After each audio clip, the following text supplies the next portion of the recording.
On dit que le temps guérit tout, que le passage des années apporte clarté, calme et justice. Mais il y a des blessures qui ne cicatrisent jamais.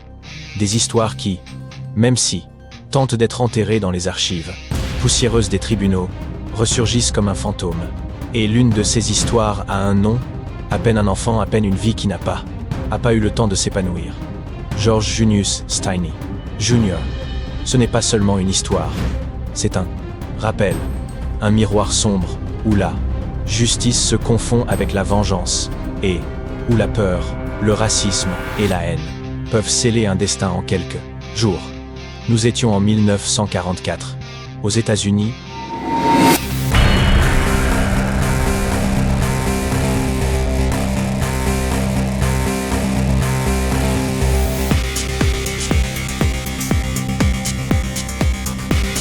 Profondément divisés par la couleur de la peau. Les guerres en Europe et dans le Pacifique faisaient là les gros titres, mais dans les petites villes du Sud, il existait un autre conflit, silencieux, celui de la ségrégation raciale. Là-bas, les vies se mesuraient en nuances de, et la justice, loin d'être impartiale, penchait toujours dans le même côté. C'est dans ce contexte qu'apparaît George, un garçon de 14 ans à peine, mince, haut, un visage innocent et un regard timide. Il vivait, avec sa famille, dans un petit village de Caroline du Sud, dans une région marquée par les plantations, le travail et l'inégalité qui imprégnaient tout. Comme beaucoup d'autres enfants afro-américains de son âge, sa vie se partageait entre l'école et les tâches domestiques. Il était, aux yeux de tous, un enfant ordinaire, sans rancune ni problème, connu. Mais un jour comme les autres, tout à coup, le calme apparent du village s'est rompu. 2 fillettes blanches, Betty June, Binnie Kerr, âgées respectivement de 11 et 7 ans, âgées de 7 ans, sont parties à vélo pour cueillir des fleurs. Elles ne sont jamais rentrées chez elles. À la tombée de la nuit, la communauté blanche du village s'agita dans un tourbillon de peur et de suspicion. La découverte des corps des filles, brutalement assassinées, a allumé l'étincelle qui allumait un brasier d'accusation. Le crime a été décrit avec des détails horribles. Coups à la tête, signes de violence qui ont semé la terreur.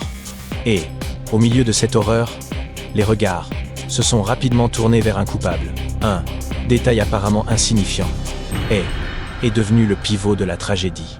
Quelques heures auparavant, les filles avaient été vues en train de parler avec George et sa sœur. Cette brève conversation, aussi innocente que n'importe quelle rencontre entre enfants, allait servir de prétexte pour prononcer une condamnation. En quelques heures, les autorités du comté avaient leurs suspects. Il n'y eut pas de recherche approfondie, pas d'enquête approfondie, juste un nom, George Steiny, Jr. L'arrestation a été aussi rapide que violente. Imaginez un instant la scène. Un enfant de seulement 14 ans, arraché à sa maison sous le regard terrifié de sa famille. Personne ne lui a expliqué ce qui se passait, personne ne lui a donné l'occasion de se défendre. La communauté blanche, en colère, exigeait une justice immédiate. Et pour eux, justice signifiait vengeance. L'interrogatoire de George est, aujourd'hui, l'un des éléments les plus obscurs de ce puzzle. Il n'y avait pas d'avocat présent, pas de parents, pas de témoins impartiaux, seulement un groupe policiers blancs qui faisait pression, menaçant et façonnant la version qu'ils avaient besoin d'entendre. À la fin, ils ont affirmé que George avait avoué. Mais a-t-il vraiment avoué, ou s'agissait-il de mots arrachés sous la pression à un enfant, terrifié qui ne comprenait pas l'ampleur de ce qu'on lui demandait de répéter? Cette prétendue aveu, jamais enregistré, jamais écrit, de sa propre main, est devenue la base de l'affaire. Sans preuve matérielle, sans témoin pour le situer sur les lieux, la vie de George a été suspendue à un fil. Le procès fut un spectacle grotesque, déguisé en légalité. Une seule journée a suffi pour décider du sort d'un enfant. 12 hommes blancs composaient le jury. Avocat de la défense, un homme sans préparation ni les ressources nécessaires pour faire face à une affaire d'une telle ampleur, s'est contenté de remplir les formalités. Il ne s'est même pas pris la peine de faire appel. Les témoins de Défense. Ceux qui auraient pu affirmer que George se trouvait ailleurs, en droit, n'ont jamais été appelés. La défense n'a présenté aucune preuve. Le verdict a été rendu. Rendu en moins de 10 minutes de délibération. Coupable. La sentence. Mort sur la chaise électrique. La foule a applaudi. La communauté blanche était satisfaite. Ils avaient trouvé un coupable, un bouc expiatoire parfait. Mais personne ne semblait s'arrêter pour penser que ce coupable mesurait à peine 1,55 m, pesait à peine 40 kg, et restait avant tout un enfant. L'écho de la sentence résonna, comme un coup de tonnerre dans la petite cellule où George était enfermé. Imaginez-les. Obscurité de cet endroit, le froid du métal, les pas des gardes, résonnant dans les couloirs. Pour un adulte, ce serait terrifiant. Pour un enfant, cela devait être un cauchemar impossible à comprendre. À partir de ce moment, l'horloge commença à tourner. George n'était plus vu comme un enfant. Il était un condamné, un prisonnier qui marchait vers la mort. À l'extérieur, sa famille a été expulsée du quartier, menacée de lynchage, condamnée au silence. À l'intérieur, George attendait seul l'issue qui approchait chaque jour davantage. Et c'est là apparaît la première question qui nous saisit, comme un murmure inconfortable. Comment un système judiciaire regardait dans les yeux un enfant de 14 ans et décidait qu'il mérite de mourir? Les failles de l'histoire commencent à apparaître. Il n'y avait pas preuve matérielle, il n'y avait pas de témoins fiables, pas de véritable aveu, seulement de la peur, de la haine et la hâte de clore la haine. Affaire. Et pourtant, la machine judiciaire, justice a avancé comme une locomotive sans frein. Dans cette petite ville de Caroline du Sud, l'enjeu n'était pas la vérité, mais la tranquillité d'une communauté qui avait besoin de croire que tout était réglé. L'idée que le coupable était toujours en liberté était insupportable. Alors George, avec sa peau noire et sa fragilité enfantine, devint le sacrifice parfait. La chaise électrique attendait. La cour de Caroline du Sud est devenue en 1944, en une scène d'ombre, ce qui devait un procès équitable, équilibré, avec des preuves présentées et analysées avec froid, s'est transformé en un spectacle de rapidité, de peur et de condamnation anticipée. La salle était pleine. Les affaires avaient attisé la curiosité et la colère de toute la communauté. Les bancs en étaient bondés de voisins, des curieux et des familles des filles assassinées. Tous attendaient la même chose, que le petit George Stinney soit présenté comme le monstre derrière la tragédie. Lorsque George entra dans la salle, menotté, la foule retint son souffle. Il n'y avait aucune trace de monstre, juste un enfant avec un pantalon trop grand, une chemise trop large et des yeux qui erraient entre la peur et la confusion. Personne ne semblait l'avoir remarqué. Les gens avaient déjà rendu leur verdict avant même que le juge ne frappe son marteau.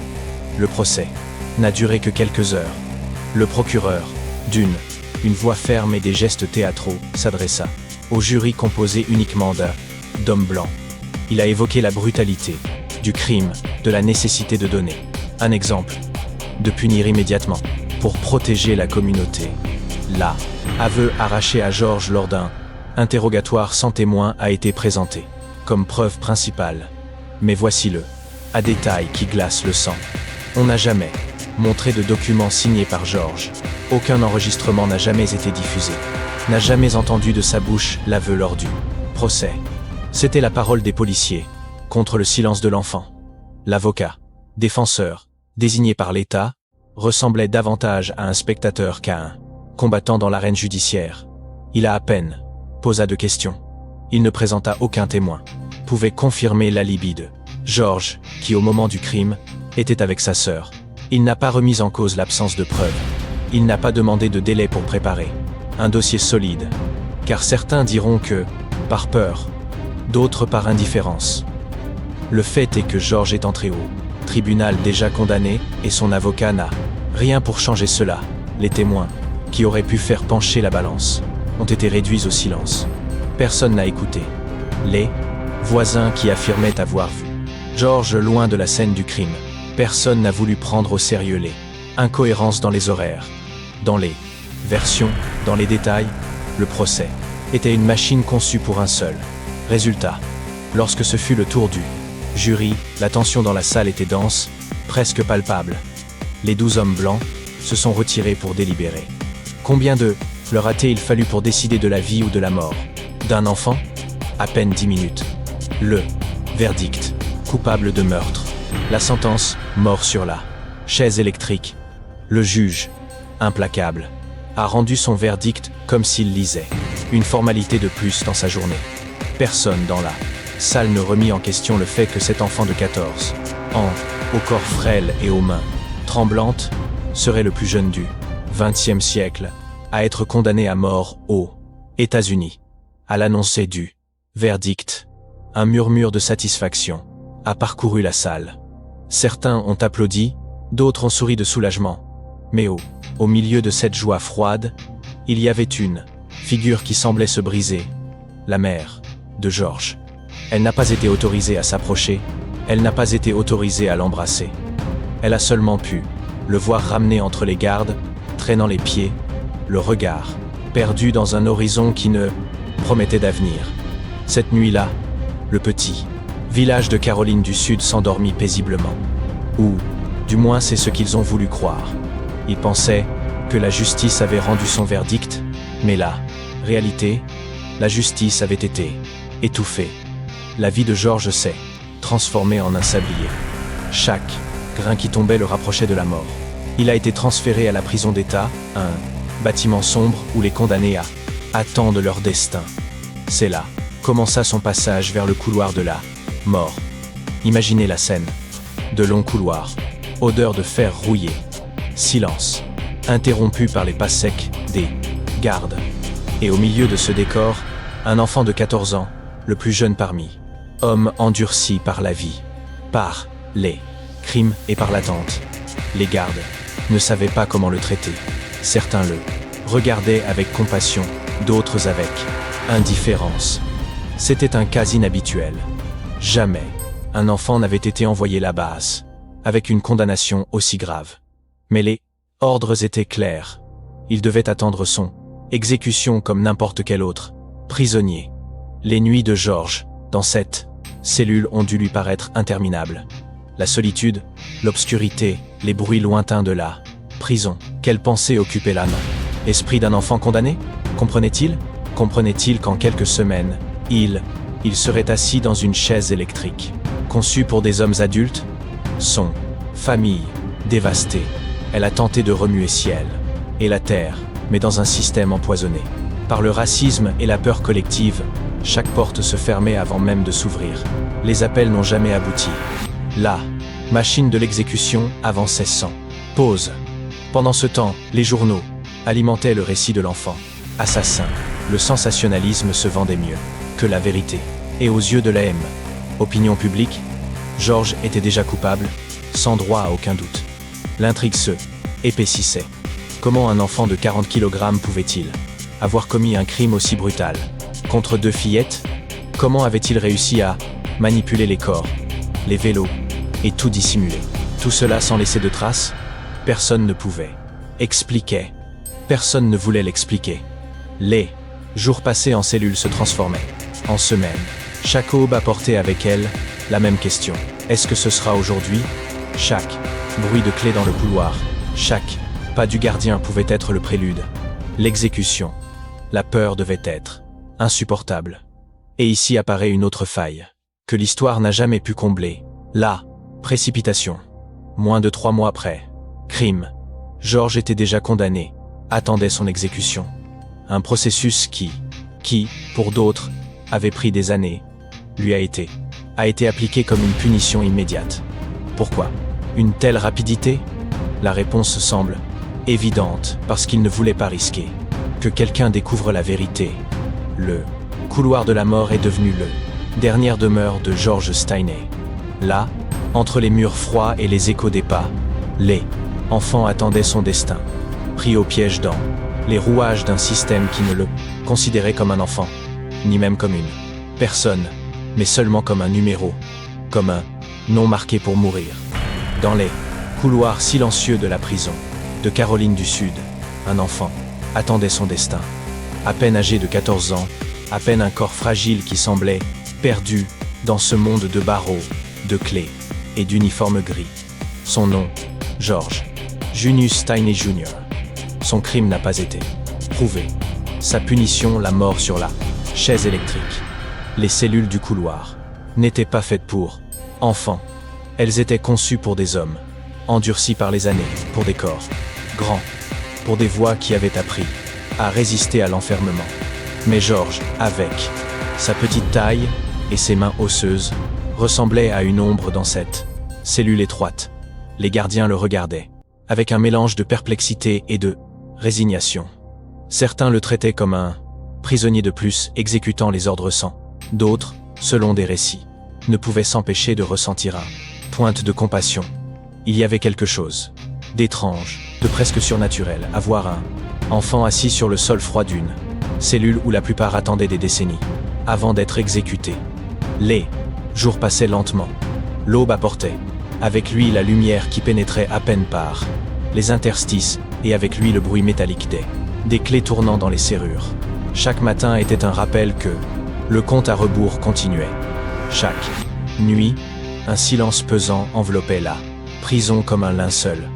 On dit que George passait des heures en silence à regarder le vide, murmurant des prières, appris dans son enfance.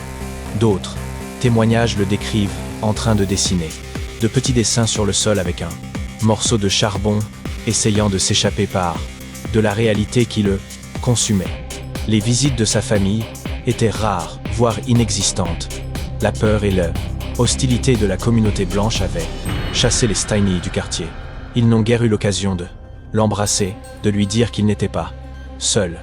George, en revanche, passa la plupart de ses journées isolées, avec sa foi pour seul refuge. L'un des gardes des décennies plus tard se souvint que George ne pleurait jamais en public. Il gardait une sérénité étrange pour quelqu'un de son âge. Mais, la nuit, quand tout semblait endormi, on l'entendait sangloter doucement, comme s'il ne voulait pas que quelqu'un l'entende. C'étaient les pleurs d'un enfant qui ne comprenait pas encore, comprenait pourquoi le monde l'avait condamné. Les journaux, tout en, cependant, ne cessaient de parler de l'affaire.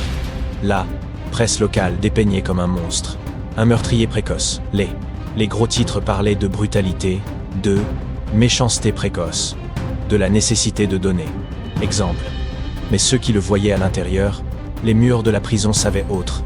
Ils voyaient un enfant effrayé, les pieds nus posés sur le sol froid, qui n'avait pas sa place dans cet endroit. Chaque jour qui passait, la tension devenait plus forte. George savait que son temps était courte. Les heures semblaient interminables et laissaient le corps. L'écho des pas des gardes était comme une horloge qui se moquait de lui. Ah, chaque tour de clé, chaque bruit métallique, l'ordre pouvait arriver qui mettrait fin à tout. Dans cette attente, des témoignages ont commencé à apparaître qui allaient plus tard s'avérer essentiels dans la révision de l'affaire. Des voisins qui avaient vu George ailleurs au moment du crime, des personnes qui parlaient des incohérences dans les prétendus aveux, et même des camarades de classe qui affirmaient qu'il n'aurait pas pu commis un acte aussi brutal. Mais en 1944, ces voix ne furent pas entendues. Dans les jours précédant l'exécution, George a été transféré plusieurs fois à l'intérieur de la prison. Certains officiers le décrivaient comme un enfant poli, à la voix douce, qui remerciait même les plus petits gestes. Petit, un morceau de pain, un verre de eau fraîche, un mot gentil. D'autres ont dit que son regard devenait de plus en plus distant, comme s'il de dire adieu au monde bien avant d'y être contraint. Les derniers jours ont été les plus cruels. L'horloge n'était plus, était une métaphore. Elle avait une date, elle avait heure. George fut informé qu'il mourrait sur la chaise électrique. Ils ont essayé de lui expliquer ce que cela signifiait. Mais comment un enfant imaginer quelque chose d'aussi brutal? Comment quelqu'un d'aussi jeune peut-il se préparer à la mort en sachant que sa vie ne faisait que commencer à peine? Certains récits affirment que George a demandé à voir un pasteur pour prier avec lui, cherchant du réconfort dans ses prières. Il cherchait du réconfort, même si les mots se mêlaient à la peur la plus pure. D'autres soutiennent qu'il a demandé du papier et un crayon pour écrire, mais qu'ils ne lui ont jamais